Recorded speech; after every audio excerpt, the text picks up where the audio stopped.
Hay momentos en la vida que dividen tu existencia en dos, el antes y el después. Momentos que te arrancan el suelo bajo los pies y te dejan flotando en un vacío donde ya nada tiene sentido. Para mí, ese momento llegó un martes por la tarde, cuando descubrí que la persona que me llamaba mamá había vendido mi casa sin que yo lo supiera. Mi propia hija. La niña que cargué en mi vientre, que amamanté, que cuidé cuando tenía fiebre en las madrugadas. Ella me robó lo único que me quedaba. Pero déjame empezar por el principio, porque esta historia no comienza con una traición.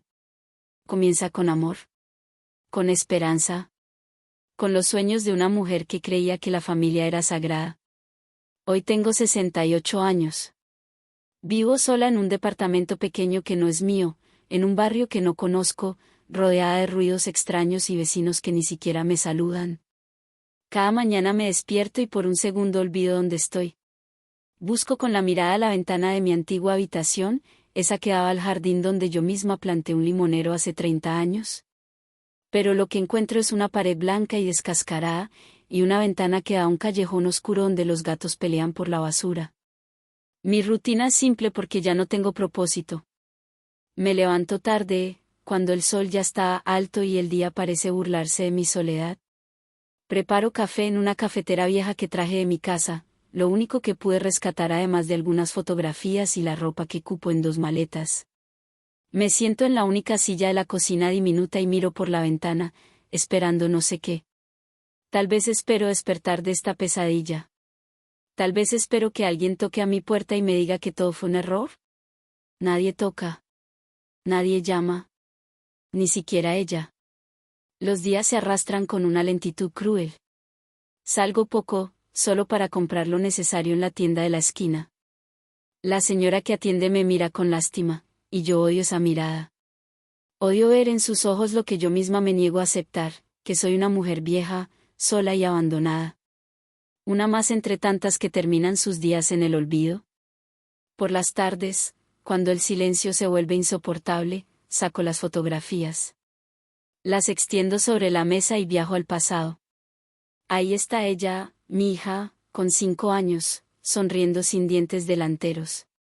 Ahí estamos las dos en su graduación, abrazadas, con los ojos brillantes de orgullo y esperanza. Y ahí está la foto de mi casa, esa casa que construí ladrillo a ladrillo con el sudor de años de trabajo. A veces hablo en voz alta, como si alguien pudiera escucharme. Le hablo a las paredes, a las fotografías, a los fantasmas de lo que fue mi vida. Me pregunto en qué momento todo se torció. ¿En qué momento mi hija dejó de ser mi hija y se convirtió en una extraña capaz de hacerme esto? Las noches son peor. Me acuesto temprano porque no hay nada más que hacer, pero el sueño no llega. Me quedo mirando el techo, escuchando los sonidos de este edificio viejo, las tuberías que gimen, los pasos del vecino de arriba, las discusiones de la pareja del fondo. Y pienso hasta que me duele la cabeza y el corazón. Pienso en cómo llegué aquí. En cómo una vida entera de sacrificio terminó en este cuarto frío y ajeno. Y me pregunto si alguna vez fui realmente importante para ella, o si siempre fui solo un medio para conseguir lo que quería. Pero antes de seguir contándote lo que pasó, lo que cambió todo para siempre, asegúrate de estar suscrito a este canal. Activa la campanita, porque historias como esta necesitan ser escuchadas. Y al final, cuando sepas toda la verdad, cuéntame en los comentarios qué sentiste, si alguna vez has vivido algo similar, o si simplemente necesitas desahogarte. Estoy aquí para escucharte. Ahora sí, déjame llevarte al principio. Déjame mostrarte quién era yo antes de que todo se derrumbara. Hace 40 años, yo era otra mujer. Una mujer joven, llena de sueños y con una fuerza que ahora apenas reconozco. Tenía 28 años cuando quedé embarazada de Patricia. Su padre, Miguel, era un hombre bueno pero débil. Nos casamos porque era lo que se esperaba, no porque el amor nos consumiera. Pero yo creí que podíamos construir algo sólido. Creí que con esfuerzo y dedicación, cualquier cosa era posible. Patricia nació en octubre, en una noche de lluvia torrencial. Recuerdo que las contracciones empezaron mientras yo hacía la cena. Miguel entró en pánico, pero yo mantuve la calma. Siempre fui así, la fuerte, la que resolvía los problemas, la que sostenía todo cuando los demás se desmoronaban. Cuando la enfermera puso a Patricia en mis brazos, sentí algo que nunca había experimentado antes. Un amor tan intenso que dolía. Miré esos ojitos cerrados, esa carita arrugada, y juré que haría todo por protegerla. Que ella nunca pasaría las penurias que yo había pasado. Que tendría todo lo que yo no tuve.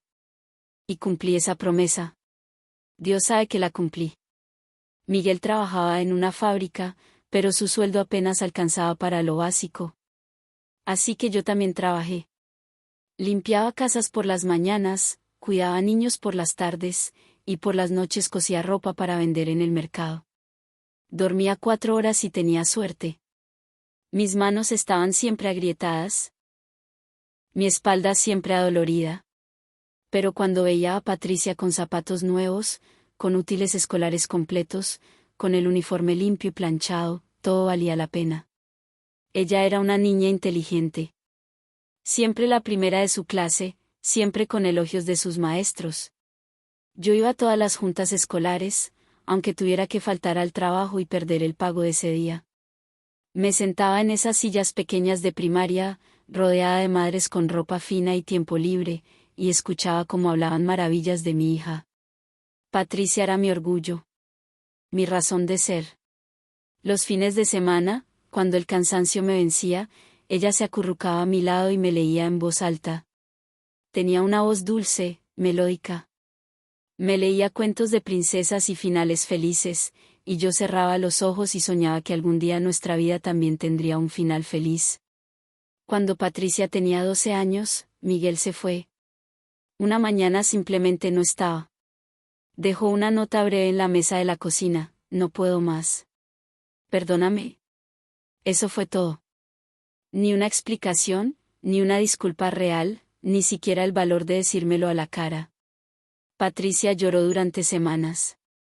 Yo no. No tenía tiempo para llorar. Tenía que trabajar el doble ahora que estábamos solas.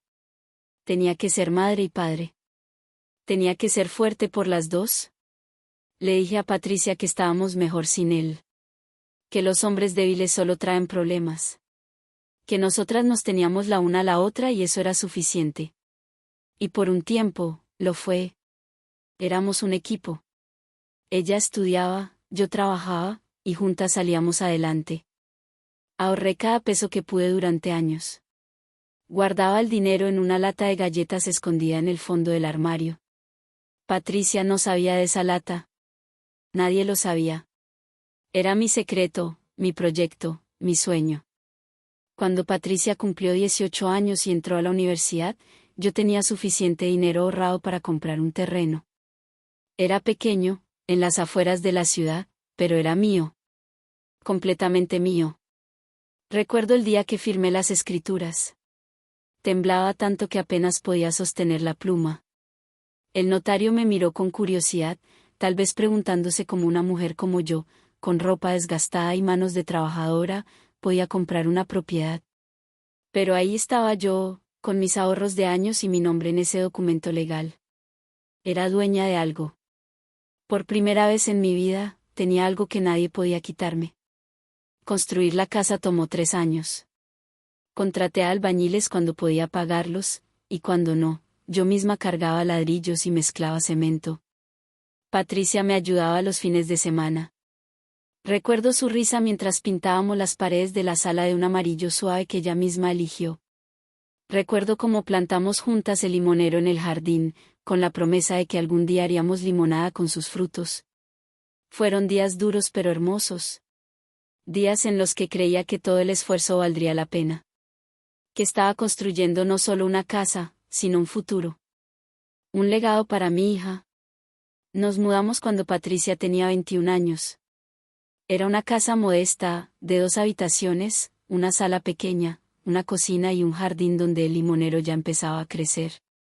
Pero para mí era un palacio. Era el fruto de años de sacrificio. Era la prueba de que una mujer sola, sin educación formal, sin ayuda de nadie, podía lograr algo grande.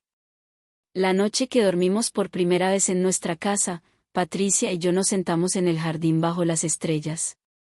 Ella apoyó su cabeza en mi hombro y susurró, gracias, mamá. Por todo. Por nunca rendirte. Por darnos esto. Lloré esa noche. Lloré de felicidad, de alivio, de orgullo. Pensé que todo había valido la pena. Pensé que finalmente habíamos llegado a nuestro final feliz. No sabía que apenas habían comenzado los problemas. Patricia se graduó de la universidad con honores.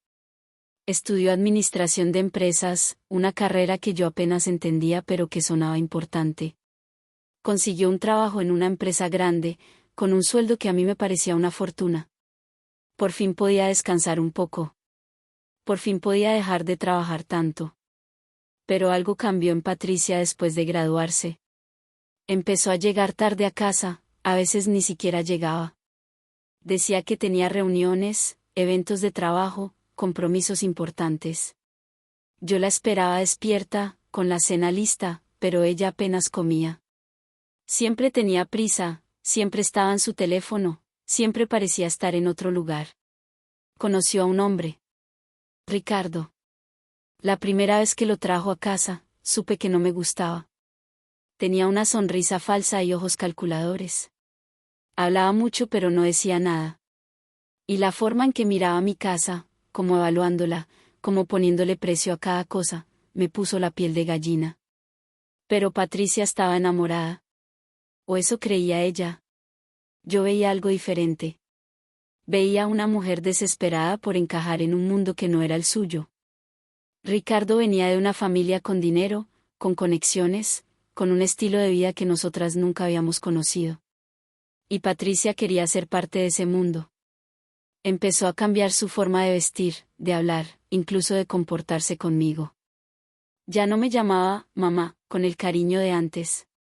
Ahora era un mamá rápido, dicho de paso, mientras revisaba su teléfono o se arreglaba frente al espejo. Le pedí que tuviera cuidado con Ricardo. Le dije que no me daba buena espina, que sentía que solo quería usarla. Ella se enojó. Me gritó por primera vez en su vida. Me dijo que yo era una amargada, que estaba celosa de su felicidad, que no soportaba verla triunfar. Sus palabras me dolieron más que cualquier golpe físico. Pero me callé. Tragué mi dolor y mi preocupación porque no quería perderla. Porque pensé que era solo una fase, que eventualmente se daría cuenta de la verdad. Se casaron 6 meses después. Fue una boda pequeña, casi íntima. Yo pagué lo que pude, aunque Patricia insistió en que no era necesario. La familia de Ricardo se encargó de casi todo. Yo me sentí como una intrusa en la boda de mi propia hija. Durante la ceremonia, mientras veía a Patricia caminar hacia el altar con un vestido que yo nunca podría haber pagado, sentí una punzada en el pecho. Una voz pequeña en mi interior que susurraba que estaba perdiendo a mi hija. Que la estaba entregando a un mundo que la cambiaría, que nos separaría. Pero la ignoré. Sonreí, lloré lágrimas que todos interpretaron como de felicidad, y abracé a mi hija deseándole lo mejor. No sabía que esa sería una de las últimas veces que la abrazaría de verdad. Después de la boda, Patricia se mudó con Ricardo a un departamento en una zona elegante de la ciudad. Yo me quedé sola en nuestra casa. Al principio no me importó.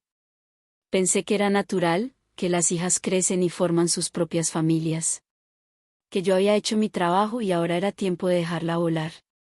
Pero las visitas se volvieron cada vez más esporádicas. Primero venía cada semana, luego cada quincena, luego una vez al mes. Y cuando venía, ya no era la misma.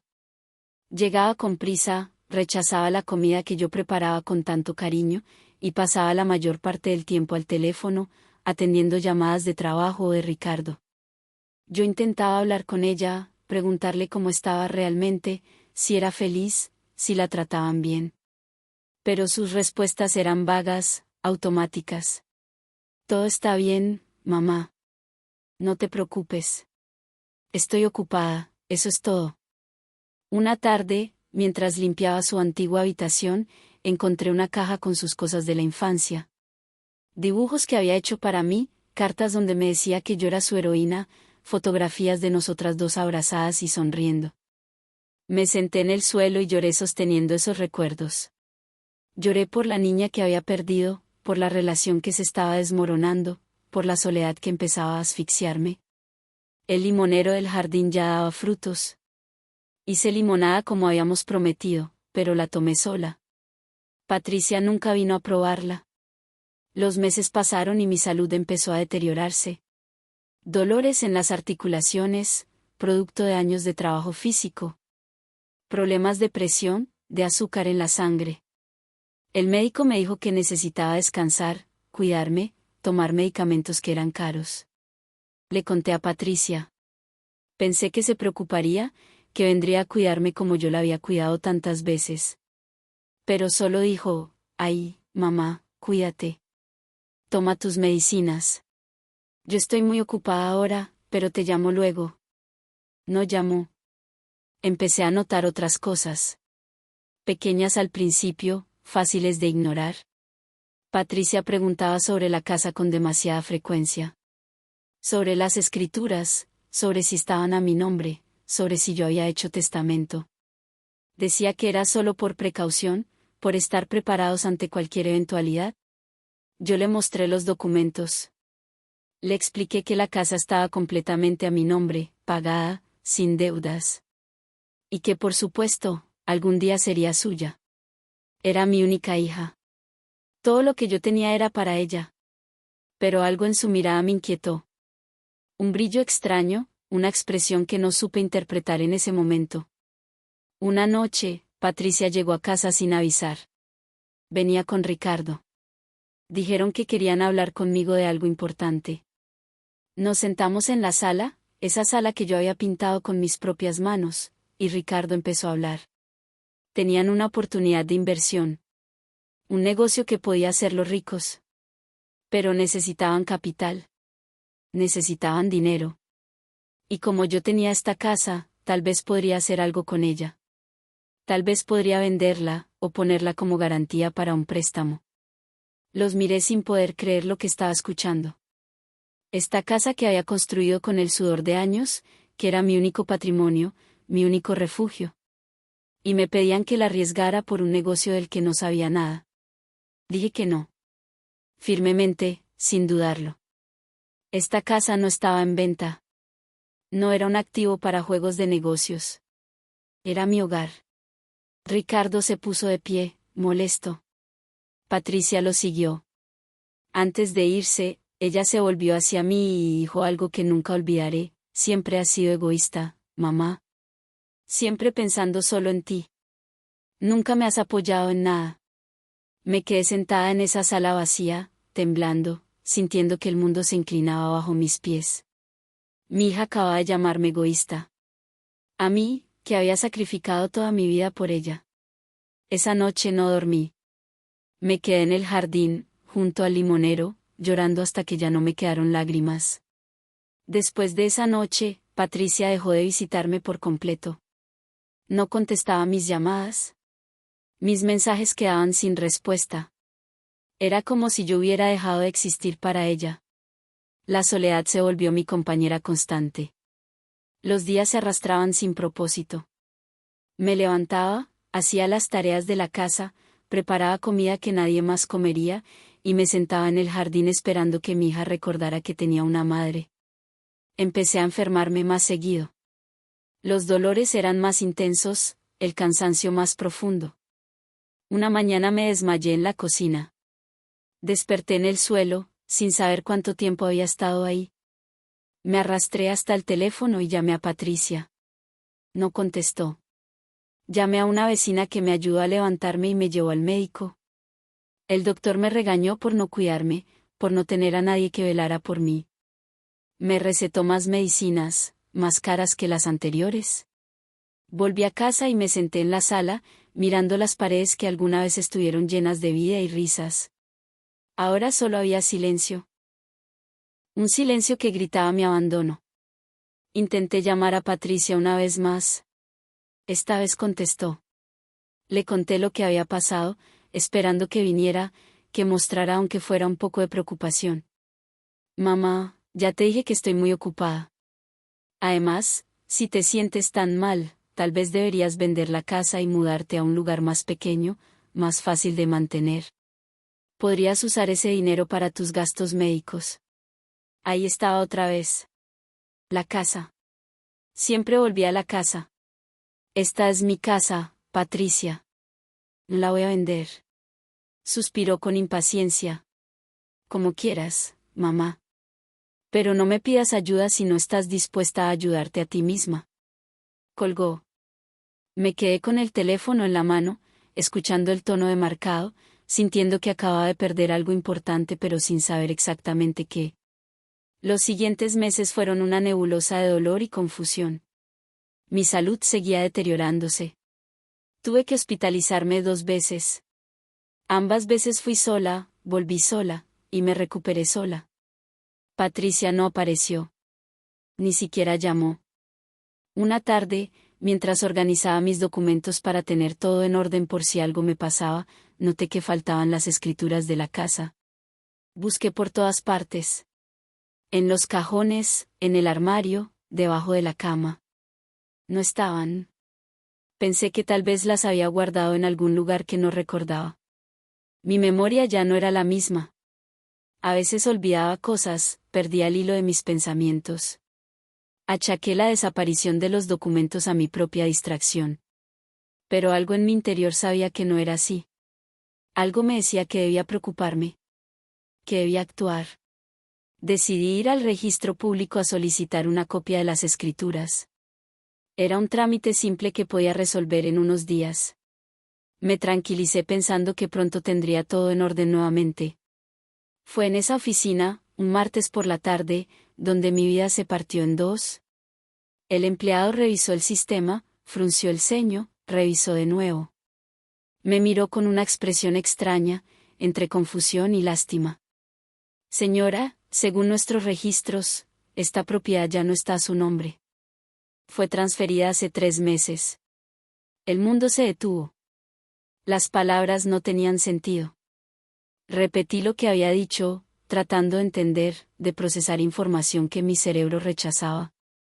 ¿Tiene que ser un error? Esa casa es mía. Yo nunca la he vendido. El empleado me mostró la pantalla de su computadora. Ahí estaba mi dirección, mi nombre, y luego otro nombre, Patricia Méndez de Salazar. Mi hija. Aquí dice que usted firmó un poder notarial dándole autorización a su hija para realizar transacciones con la propiedad. Y hace 3 meses, ella ejecutó una venta. No podía respirar. El cuarto daba vueltas. Sentí que me ahogaba. Yo nunca firmé ningún poder. Yo nunca autoricé nada. El empleado me miró con más lástima ahora. Señora, aquí está su firma. Y la del notario que certificó el documento. Todo está en orden legalmente. Me mostró una copia del supuesto poder notarial. Ahí estaba mi nombre, mi firma. Pero yo no recordaba haber firmado ese documento. No recordaba haber ido a ningún notario. No recordaba nada. Y entonces lo recordé. 6 meses atrás, Patricia había venido a casa con unos papeles. Dijo que eran para un trámite del seguro médico, que necesitaba mi firma para poder agregarme como beneficiaria en su póliza del trabajo. Yo, confiada, sin leer realmente lo que estaba firmando, había puesto mi nombre donde ella señaló. Me había engañado. Mi propia hija me había engañado para robarme mi casa. Salí de esa oficina como zombi. No recuerdo cómo llegué a casa. Solo recuerdo que me senté en el jardín, junto al limonero, y me quedé ahí hasta que oscureció. Mi hija había vendido mi casa. La casa que yo construí. La casa por la que sacrifiqué mi juventud, mi salud, mi vida entera. Y lo había hecho a mis espaldas, con mentiras y engaños. Esa noche llamé a Patricia.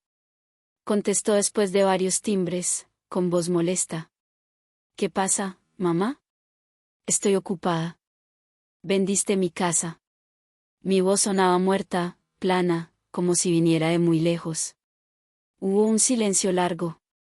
Luego, con una frialdad que me heló la sangre, era necesario. Ricardo y yo necesitábamos el dinero para el negocio. Además, tarde o temprano iba a ser mía. Solo adelanté las cosas. ¿Cómo pudiste? ¿Cómo pudiste hacerme esto? No seas dramática, mamá. Te conseguí un lugar para vivir. Un departamento pequeño pero suficiente para ti.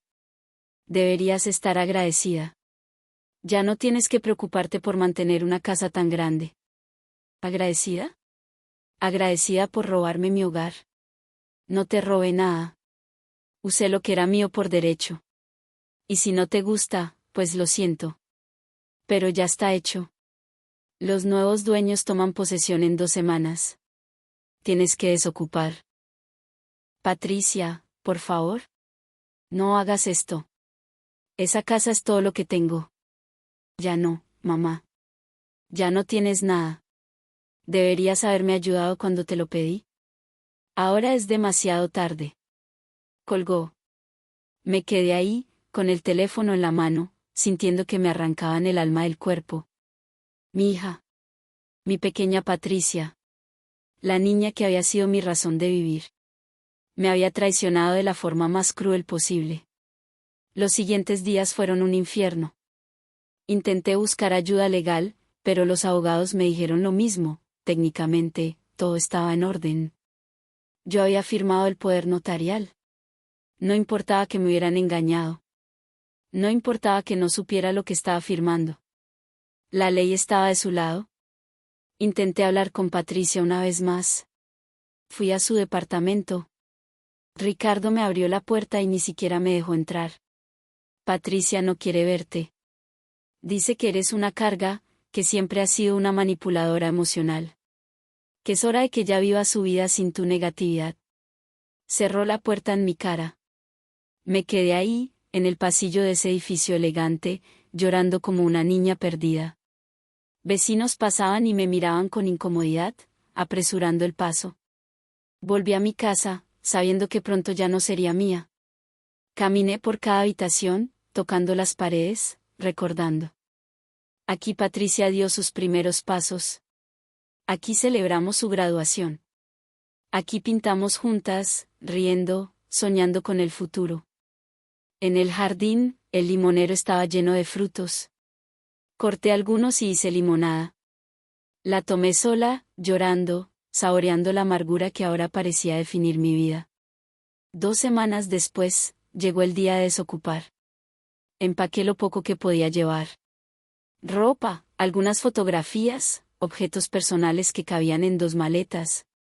Todo lo demás, todos los muebles que había comprado con tanto esfuerzo, todos los recuerdos materiales de una vida, tuve que dejarlo. El departamento que Patricia había conseguido, para mí era esto, un cuarto diminuto en un edificio viejo, en un barrio peligroso.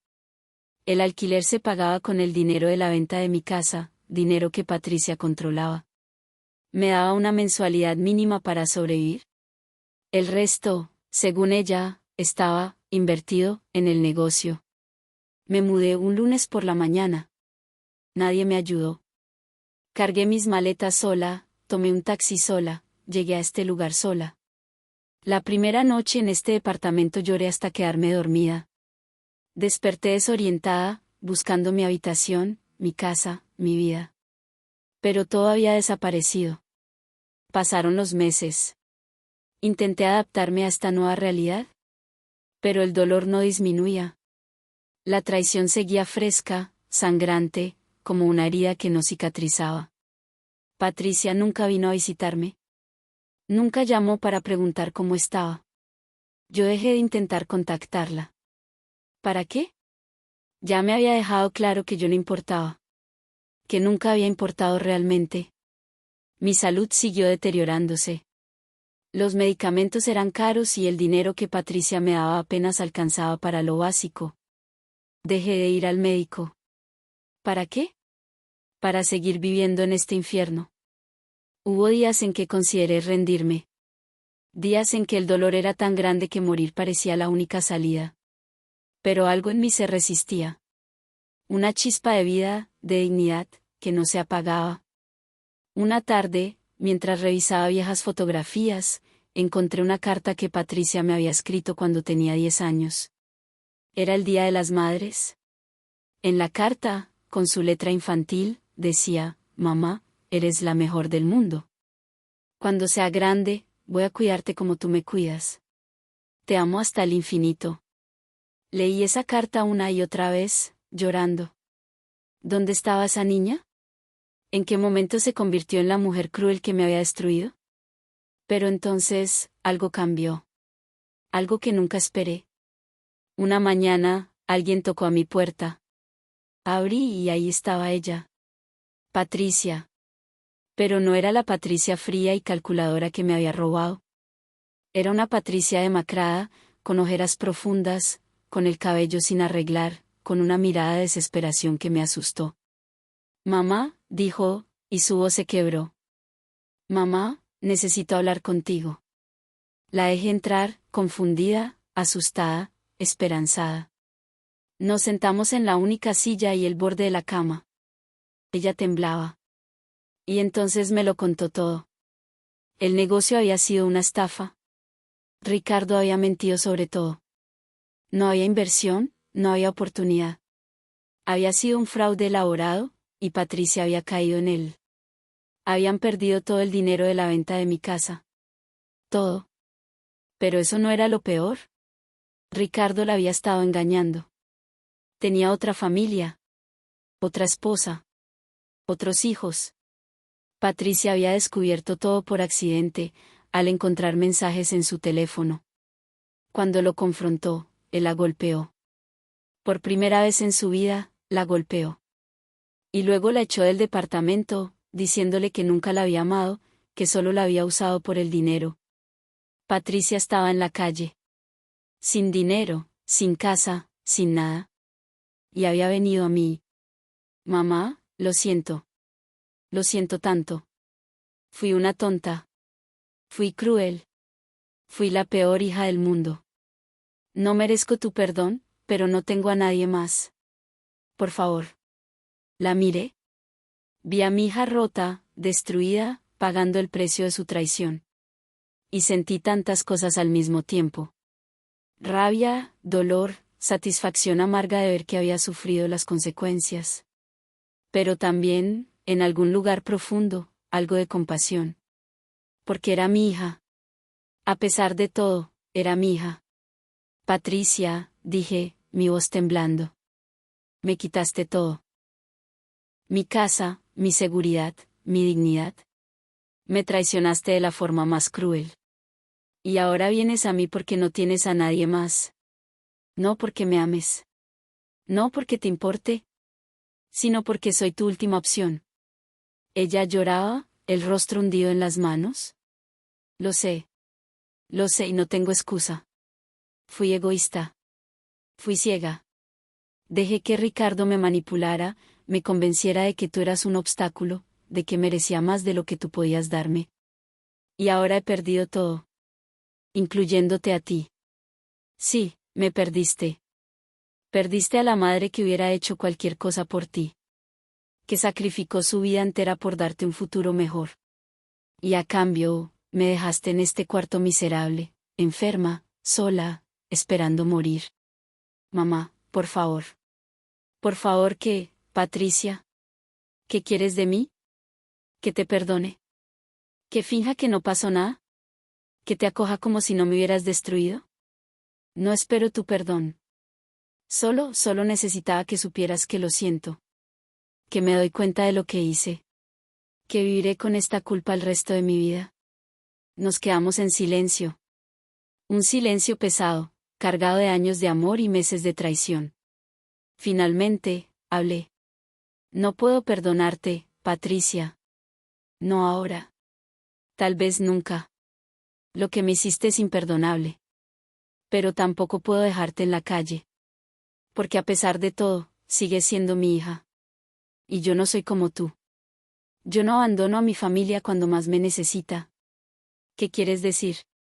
Puedes quedarte aquí. En este departamento que tú misma elegiste para mí.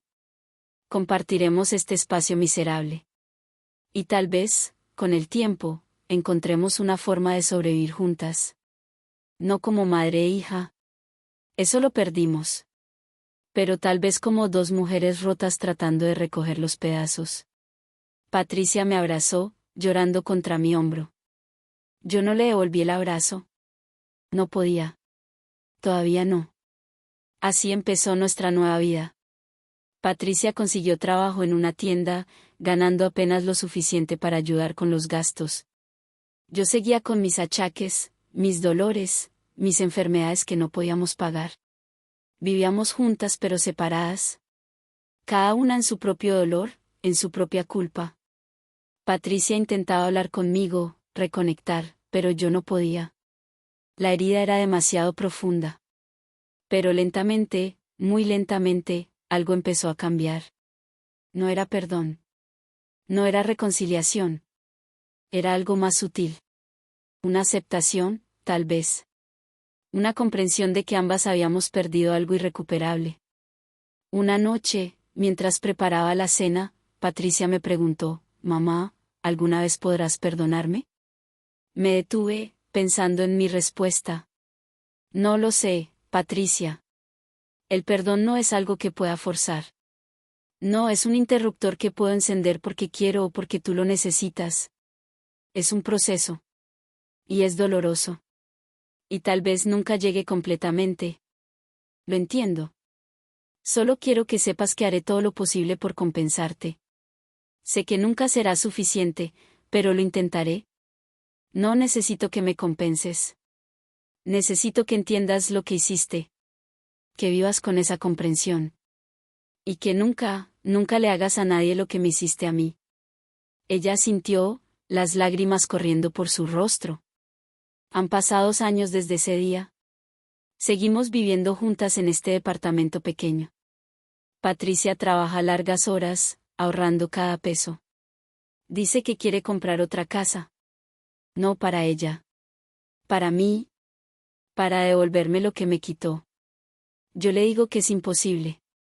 Que nunca tendrá suficiente dinero. Que algunas cosas no se pueden devolver. Pero ella insiste. Y hay algo en su determinación, en su culpa transformada en propósito, que me hace pensar que tal vez, solo tal vez, hay esperanza. ¿No hemos recuperado lo que teníamos? Esa relación de madre e hija, llena de amor incondicional y confianza absoluta, está muerta. Pero estamos construyendo algo nuevo. Algo más frágil, más honesto, más doloroso. Una relación basada no en el amor ciego, sino en la aceptación de nuestras fallas. Patricia ya no me llama mamá, con la ligereza de antes. Ahora cuando lo dice, hay peso en esa palabra. Hay conciencia. Hay culpa y arrepentimiento y un intento desesperado de reparar lo irreparable. Y yo ya no soy la madre que lo da todo sin esperar nada a cambio. Soy una mujer que aprendió, de la forma más cruel, que el amor no siempre es correspondido. Que los sacrificios no siempre son valorados. Y que a veces, las personas que más amamos son las que más nos lastiman. Pero también aprendí algo más. Aprendí que el perdón no es para quien te lastimó. Es para ti misma. Para liberarte del veneno del odio que te consume por dentro. No he perdonado completamente a Patricia. No sé si algún día lo haré. Pero he empezado a soltar. A dejar ir la rabia que me estaba matando. Porque al final, ¿qué sentido tiene aferrarse al dolor? Ya perdí mi casa. Ya perdí mi salud. Ya perdí años de mi vida. No puedo recuperar nada de eso. Pero puedo elegir cómo vivo lo que me queda. Puedo elegir morir amargada, odiando a mi hija, reviviendo la traición cada día. O puedo elegir sobrevivir. No feliz. No en paz. Pero sobrevivir. Con dignidad. Con la cabeza en alto. Sabiendo que hice lo que pude con las cartas que me tocaron. Hay días buenos y días malos. Días en que miro a Patricia y veo a la niña que amé con todo mi corazón. Y días en que solo veo a la mujer que me destruyó. Días en que puedo hablar con ella, compartir una comida, incluso reír de algo tonto. Y días en que no puedo ni mirarla sin sentir que me ahogo en resentimiento. Pero seguimos intentando. Las dos. Porque, ¿qué más nos queda? A veces, en las noches, cuando Patricia ya está dormida, saco las viejas fotografías. Miro a esa madre joven, llena de esperanza, sosteniendo a su bebé. Y me pregunto qué le diría si pudiera hablar con ella. ¿La advertiría? ¿Le diría que todo su esfuerzo terminaría en traición? ¿Le diría que no valió la pena? No lo sé. Porque a pesar de todo, a pesar del dolor y la traición, no puedo arrepentirme de haber amado a mi hija. Fue mi elección. Fue mi vida. Y aunque me llevó a este lugar oscuro, también me dio momentos de felicidad que nadie puede quitarme. Esos domingos pintando paredes. Esas noches leyendo cuentos. Esas graduaciones y celebraciones. Esos abrazos y te amo que, en su momento, fueron reales. Todo eso existió. Y sigue existiendo en mi memoria, manchado ahora por lo que vino después, pero real al fin. La vida no es justa. Eso lo aprendí hace mucho. No premia a los buenos ni castiga a los malos de forma consistente. A veces, las personas que más se sacrifican son las que más sufren. Y a veces, los que traicionan encuentran su propio castigo en las consecuencias de sus acciones. Patricia está pagando su traición. No solo con la pérdida del dinero o el fracaso de su matrimonio. Está pagando con la culpa que la consume, con la relación que destruyó, con la madre que perdió. Y eso, en cierta forma, es un castigo peor que cualquier cosa que yo pudiera infligirle. Yo también estoy pagando. Pero no por algo que hice mal, sino por amar demasiado. Por confiar ciegamente. Por creer que el amor de una madre es suficiente para proteger a su hija de la codicia y el egoísmo. Y aquí estamos. Dos mujeres rotas, viviendo en un espacio demasiado pequeño, cargando heridas demasiado grandes, tratando de encontrar una razón para seguir adelante. Si llegaste hasta aquí, si escuchaste toda mi historia sin juzgarme, gracias. Gracias por darme el espacio para desahogarme, para sanar un poco más con cada palabra compartida. Ahora te pido algo, cuéntame tu historia en los comentarios. ¿Has vivido una traición similar? ¿Te ha lastimado a alguien que amabas?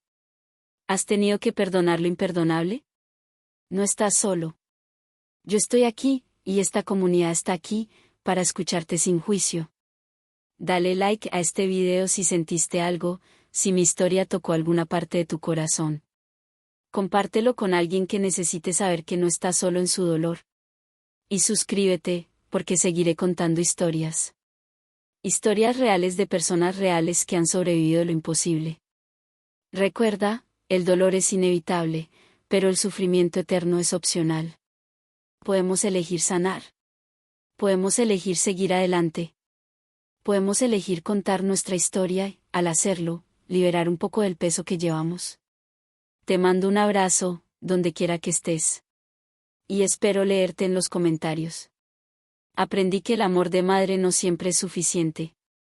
Que los hijos crecen y a veces se convierten en extraños. Que las casas se pueden perder, pero la dignidad es algo que solo tú puedes entregar. Y que el perdón, cuando llega, no borra el pasado. Solo te permite vivir con él sin que te destruya. Y al final, eso es todo lo que podemos pedir, sobrevivir con dignidad, a pesar de todo.